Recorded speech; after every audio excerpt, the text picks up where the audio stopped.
Hi, Karen Curry Parker here with your weekly Human Design Evolution Report.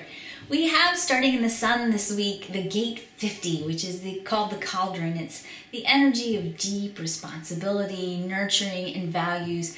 It's the energy that's all about cooking and baking cookies, and the energy that makes food into love.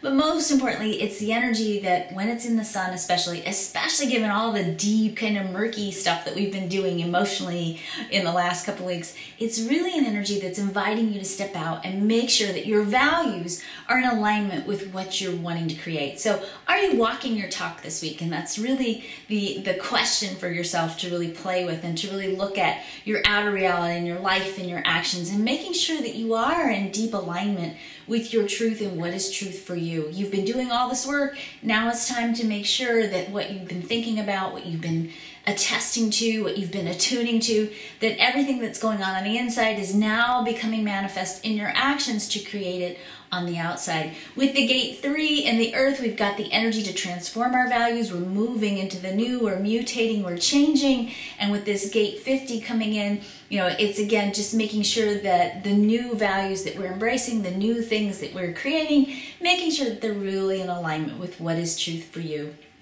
In other words, if the journey over the last couple of weeks has probably brought the spotlight to where you need growth and attunement, this is the week to really line it all up. This is the week, as I said, to really walk your talk. It'll be a little bit interesting though, because if there's a theme this week other than baking cookies, if there's a theme this week, it's this. You gotta be conscious of your mindset. And I've been saying this a lot over the last couple of weeks, but this week we get, a quadruple whammy of doubt and suspicion in a bunch of different planets. So it's very possible that as we are evaluating ourselves and thinking about applying new things, that we could very easily slip into a fear of inadequacy, a fear that, a big potential for lack of self-trust. So, you might feel nervous this week as you start to really embrace, really putting into practice these new things you've been thinking about. It's going to be natural for you to slip into, questioning yourself and doubting yourself, or questioning other people and doubting the possibilities.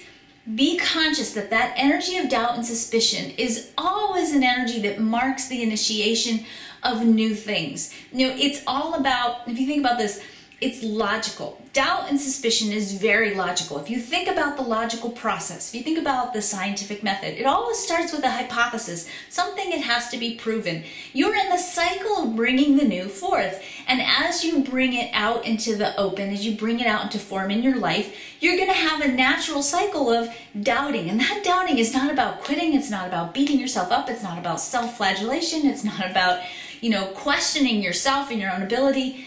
It's just simply a symptom that you're on the edge of something new, that you're in the beginning phases of starting. And for you to get it to work, for you to make it work, for you to get it right, you're going to have to experiment a little bit. You're going to have to trust the process, that it might not be completely perfect the first time out. You might not say what you want to say. You might not do what you want to do. However, it is an important part of starting afresh, starting new, of trying something different. It's always going to be a little bit uncertain in the beginning, and that's just where we're at. And it's not about quitting, and it's not about beating ourselves up. It's just about honoring and nurturing the newness of what we're in the process of creating. So be gentle with yourselves, watch your mindset, because your mindset this week is going to be either what terrifies you or liberates you. So really take care of your thought processes and protect yourself and the newness of what it is that you're bringing forth. There's a vulnerability with what we're doing this week. That newness deserves your loving protection, and you deserve to be loved and nurtured by yourself first and foremost.